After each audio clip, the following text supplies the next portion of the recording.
You can tell me your reasons, but it won't change my feelings. I feel the same about you.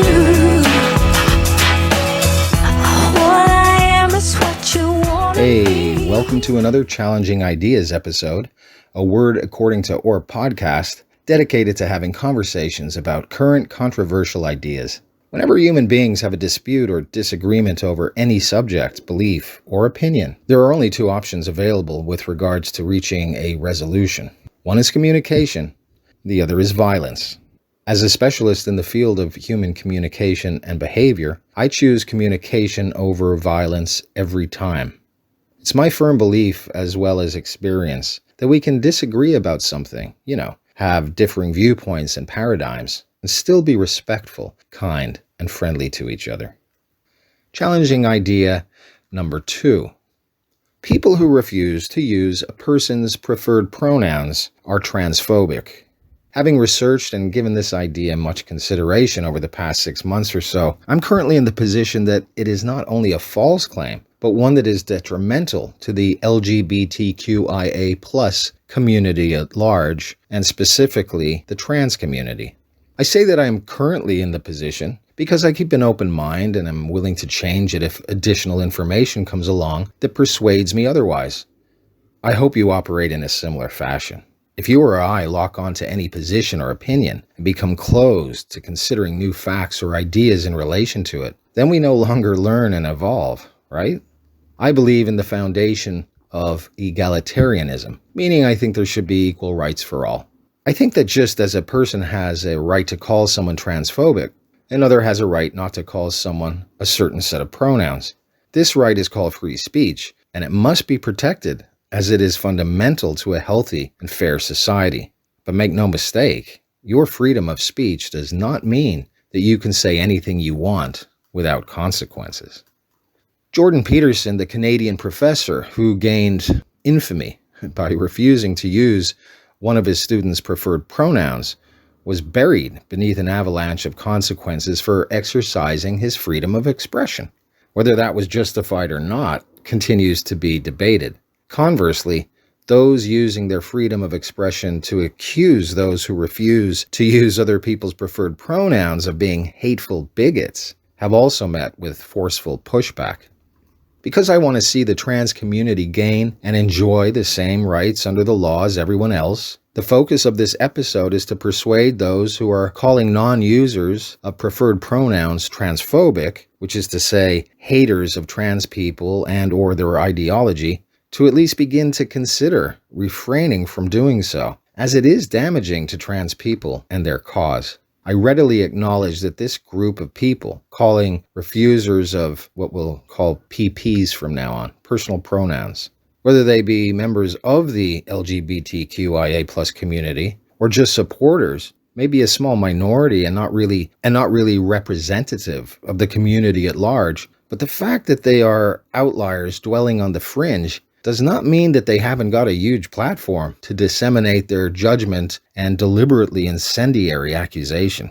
Of course, because they are outliers, they do not speak for everyone within the main body of the community they purport to represent. It is to specifically those who agree with this episode's challenging idea, whether they be part of the trans community or politicians, celebrities, news reporters, op-ed authors, or just your average person on the street like me. I present reasons and arguments as to why, even if well-intentioned and morally justified in doing so, they should accept an invitation to change their speech, to change certain adjectives that only serve to cause damage, both to themselves and those they vilify with these libelous labels. As for those who refuse to use another person's PPs, they too should reconsider their position and see things from the point of view held by the proponents of today's challenging idea, and I intend to cover that issue in a future episode. If you are on this side of the fence, I'd be willing to wager that you are a cisgender man, statistically speaking. Here's something you might want to chew over until the episode comes out, and that's this. As a person whose sense of personal identity and gender corresponds with their birth sex, your PPs are more likely than not he, his, and him. How would you like it if people did not respect your pronouns and use the words she or her instead? Would you care? Would you be uncomfortable? Would you feel disrespected? Would you call them cisphobic? Would you accuse them of being bigoted and hateful towards you and your beliefs? Were both parties willing to calm down and relax and seek to understand the other before trying to be understood, maybe we can work it out.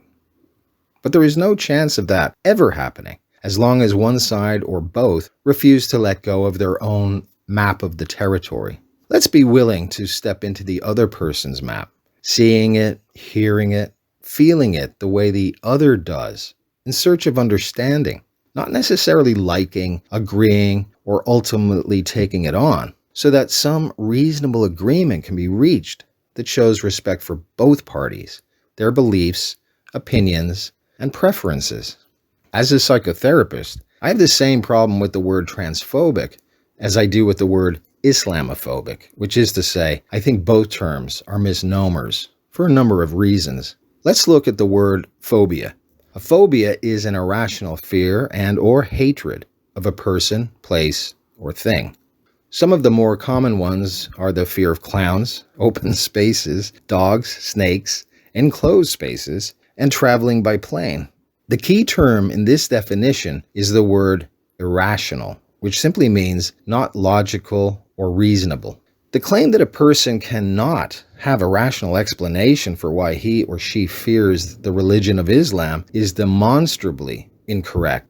Similarly, a person can have justifiable reasons and rational explanations for declining the invitation to use an other's PPs. For those in the dark on this subject, PPs, preferred pronouns, refers to the pronouns that a person prefers to be associated with. For example, a trans woman might prefer the pronouns she, her, hers, and a cisgender man might prefer he, him, his. There are also people who prefer gender-neutral pronouns like they, them, and theirs. Now, let's take a closer look at the word hatred. What is hate? It is such a powerful word, and a word that's an easy go-to when looking for a weapon with which to beat your opponent. But what does it really mean? Simply stated, it means intense dislike. To hate someone, something, or some place is to have intense feelings of dislike for that person, thing, or place. Accusing another of having intense dislike for something is nowhere near as powerfully provocative and emotive than accusing them of hatred. I mean, check it out. Bill has hatred for religion. Or, Bill has intense dislike for religion. See what I mean? Calling someone a hater is serious business. Calling someone an intense disliker is, well, it's not a thing. And because it sounds kind of silly, it probably never will be. Intense disliker is going to intensely dislike. Nope, it's never going to catch on. Can a person have a rational explanation for feeling the emotion of intense dislike? Emotions and feelings are whimsical, fleeting, and do not always make sense. In the words of Leonard Cohen, I don't trust my inner feelings. Inner feelings come and go. The emotion of love, specifically the romantic, sexual kind, is also a feeling, isn't it? People fall in and out of love with other people all the time. Most people, at least the ones I know, agree with the notion that you can't help who you fall in love with, nor do you choose who you fall in love with. It either happens or it doesn't. And if that's the case, then why do we treat the emotion of hate differently? I mean, we don't blame people for who they love, yet we do blame people for having intense dislike for another as if it was their choice. When it comes to people, is it not also true that our falling in and out of hate with them is also outside of our direct control? I used to hate Robbie Williams, the singer from the band Take That, for no apparent reason. Sure, I could tell you that I didn't like certain things about him, but I also don't like certain things about other people who I do not have the same feelings of intense dislike for. Should I have been vilified by those who knew me back when I felt that way about Robbie? Should I have been labeled Robbie Williams phobic? I readily admit to hating Hitler, but would anyone think to call me Hitler phobic? And even if they did, would I or anyone else have a problem with that? Is it okay to have intense feelings of dislike for Hitler, but not okay to have them for Robbie Williams? For what it's worth, I no longer have any amount of dislike for Robbie Williams. Hey, Robbie, if you ever happen to hear this, you're all right with me, man. The idea that a person is transphobic if he or she refuses to use another person's PPs is not a true statement. It's too general, too sweeping. I'll grant that, as with Islam, there are some people who do harbor an irrational fear and or hatred for either those who belong to the trans community or the community's ideology, or both. There are also those who believe that they have rational explanations for their fear or hatred. And there are those, when it comes to the issue at hand, who refuse to use an other's PPs, not because of hatred, rational or irrational, but because they believe it's a freedom of speech issue. When they feel they are being forced to say or not say something against their will, they feel they must invoke and exercise their right to free speech. That's not only fair, it's completely understandable. Why are there a growing number of people now demanding that you must use a person's PPs? In a word, the main answer is identification. Here's an example. A man who is attracted to both the male and female sex might have chosen the pronouns they and them because they neither feel male or female. Let's say you're talking to Mary about Bob, whose preferred pronouns are they and them.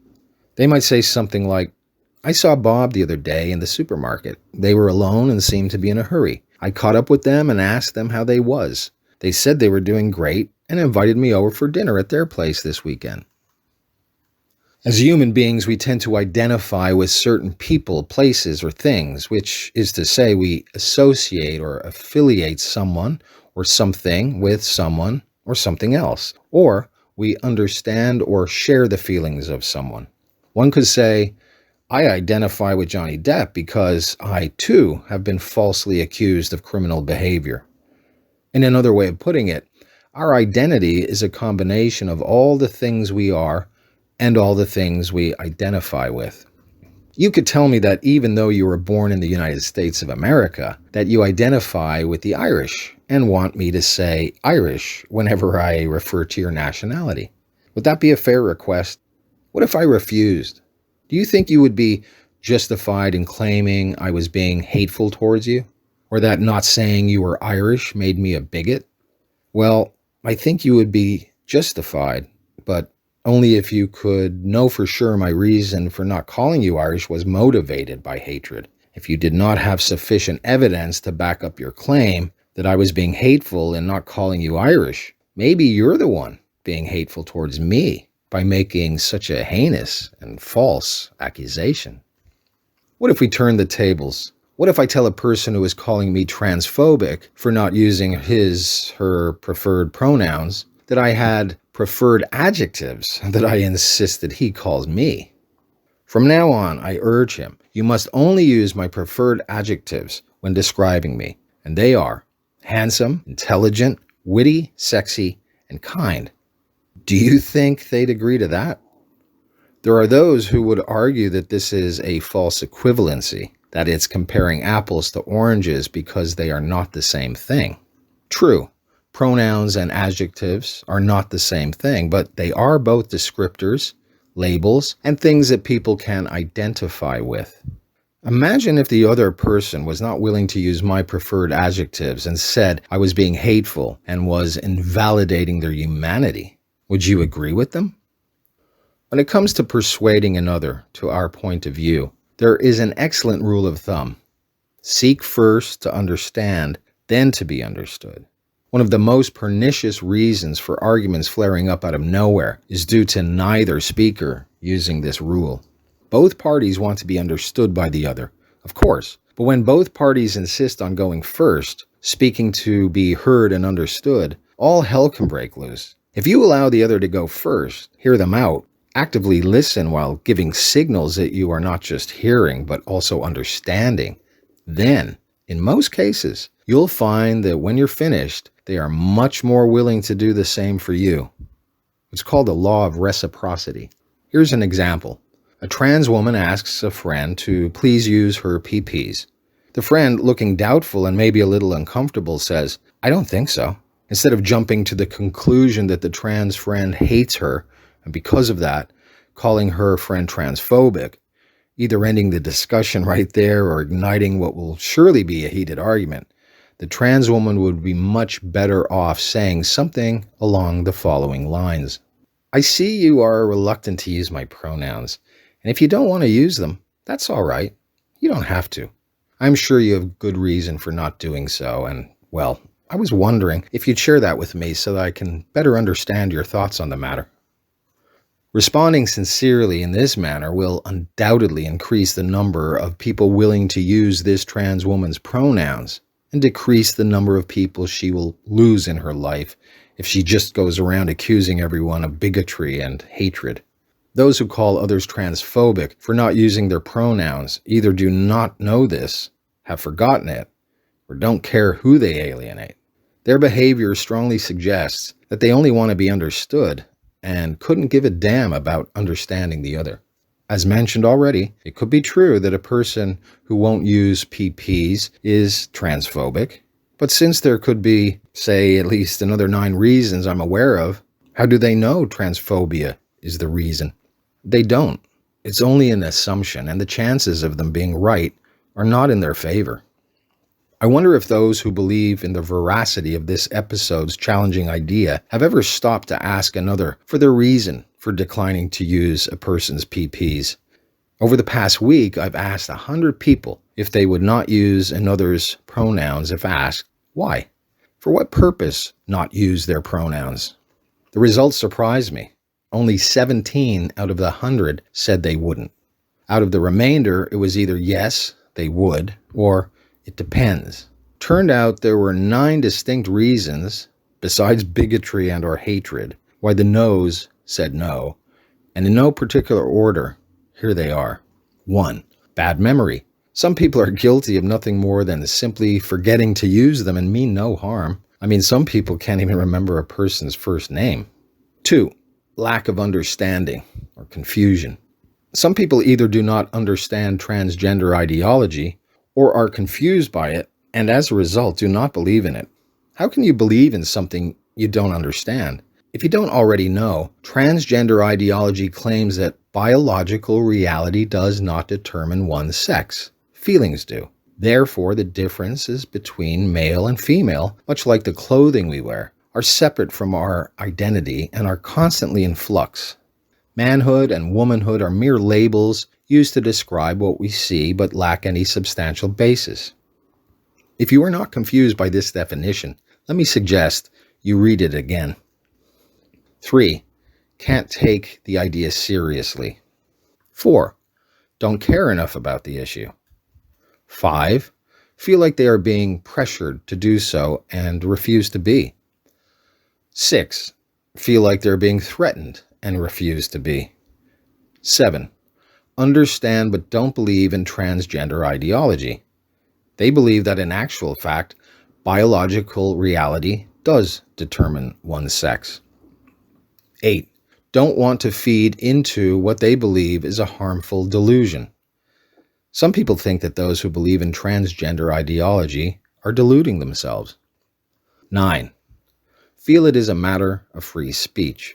When someone claims that a person refusing to use another's PPs is transphobic, unless they have ruled out these other 9 reasons, their claim is irresponsible, unfounded, unreasonable, and likely to be wrong.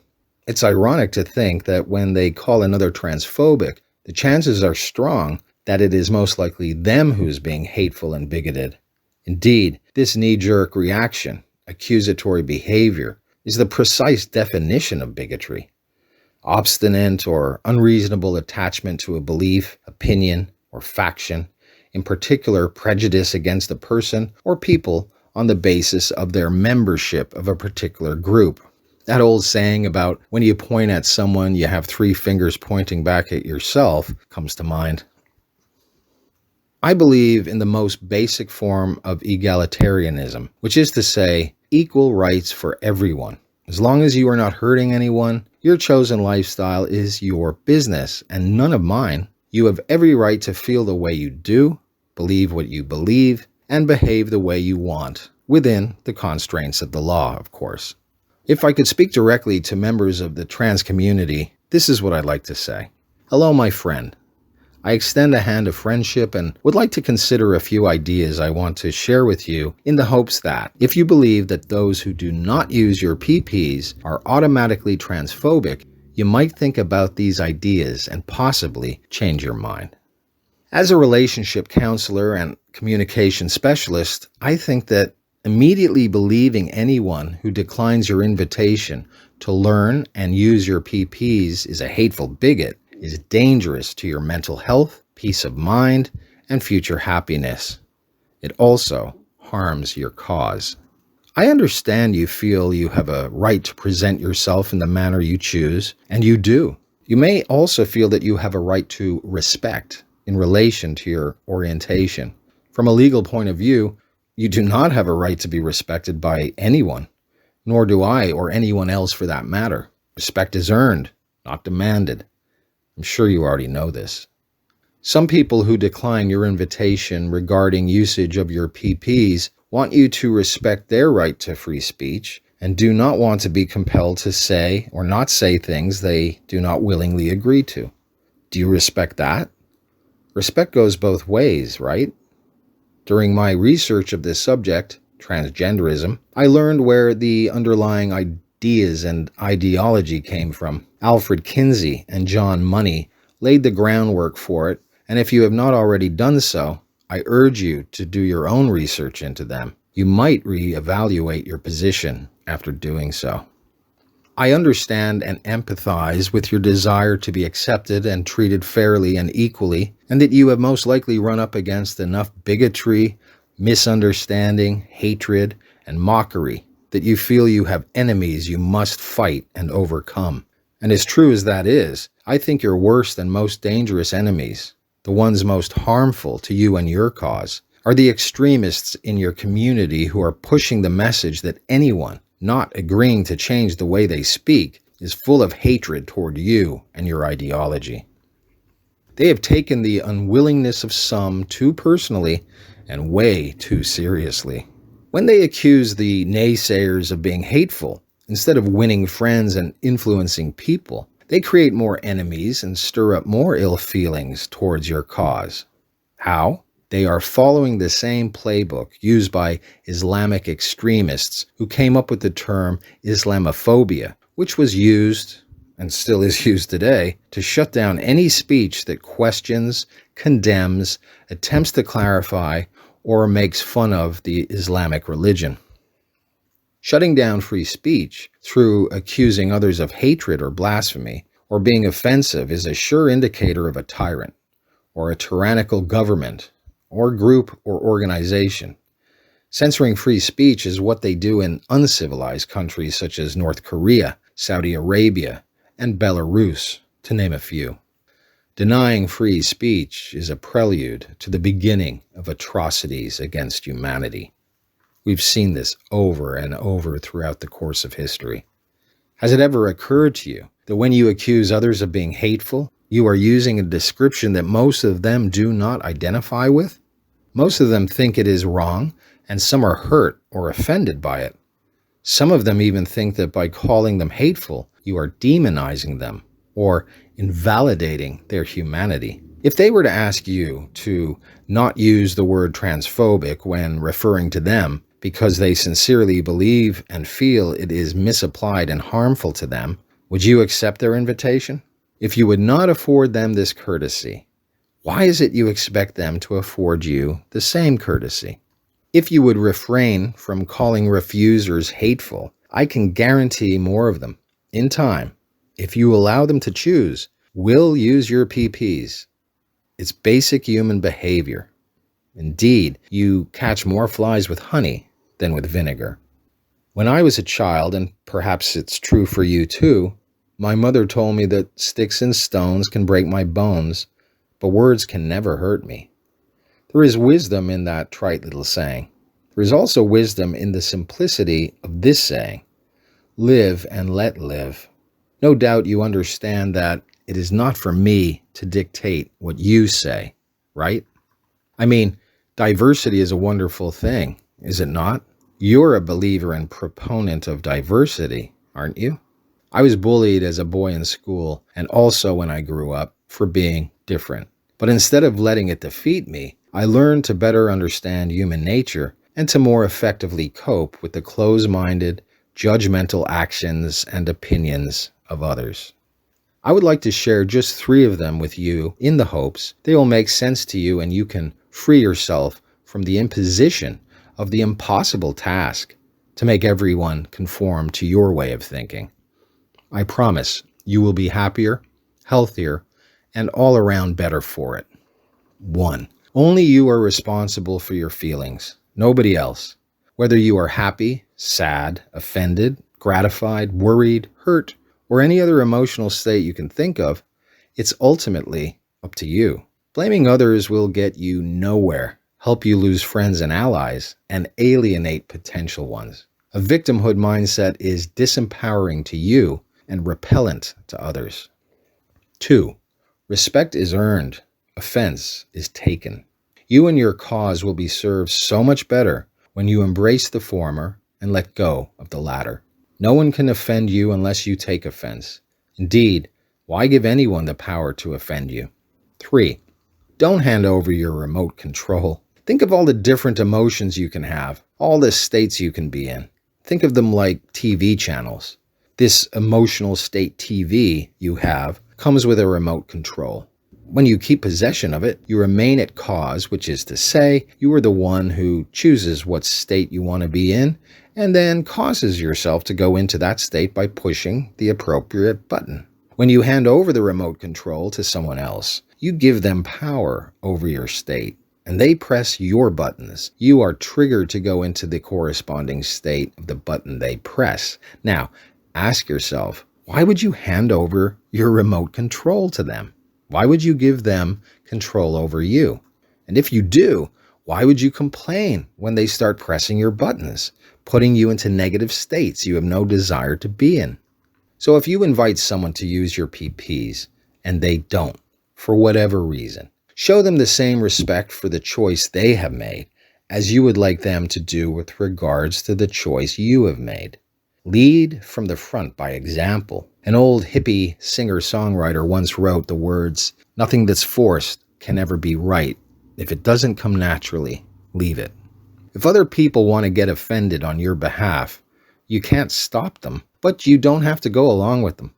They can suggest that you are so weak, so insecure and lacking in self-worth, so easily offended and prejudiced, so without humor and the ability to laugh at yourself, that the only way you can handle someone not using your PPs is to stoop to the squalid position of name-calling, like a spoilt child, accusing them of hatred. But guess what? You can refuse. You do not have to go along with this destructive and divisive tactic. You are stronger than that. You believe in love and compassion and empathy and understanding, and those things are what you want in your life.